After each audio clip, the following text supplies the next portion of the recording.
அஸ்ஸலாமு அலைக்கும். டே 5 of iftar preparation வந்து பார்க்கலாம். லாஸ்ட் வீடியோ அப்லோட் பண்ணியிருந்தேன். அதுக்கப்புறம் பார்த்தீங்கன்னா நிறைய பேர் வந்து டிஎம் பண்ணியிருந்தீங்க உளுந்த வடை ரெசிபி வந்து போட சொல்லி. ஸோ நெக்ஸ்ட்டு ஷார்ட்ஸில் வந்து அப்லோட் பண்ணுறேன், செக் பண்ணி பார்த்துக்கோங்க.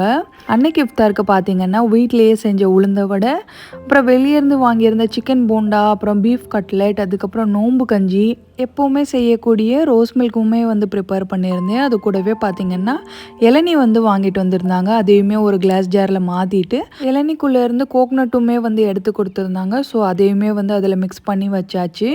ஸோ ஃப்ரூட்க்கு பார்த்திங்கன்னா வாட்டர்மெலன் வந்து கட் பண்ணி வச்சாச்சு. இன்ஷா அல்லாஹ் இந்த வீடியோ பார்க்குறவங்க எங்களுக்காகவுமே நிறையா துவா செஞ்சுக்கோங்க. இன்ஷா அல்லாஹ் உங்கள் எல்லாருக்காகவுமே நாங்களுமே வந்து துவா செஞ்சுக்கிறோம்.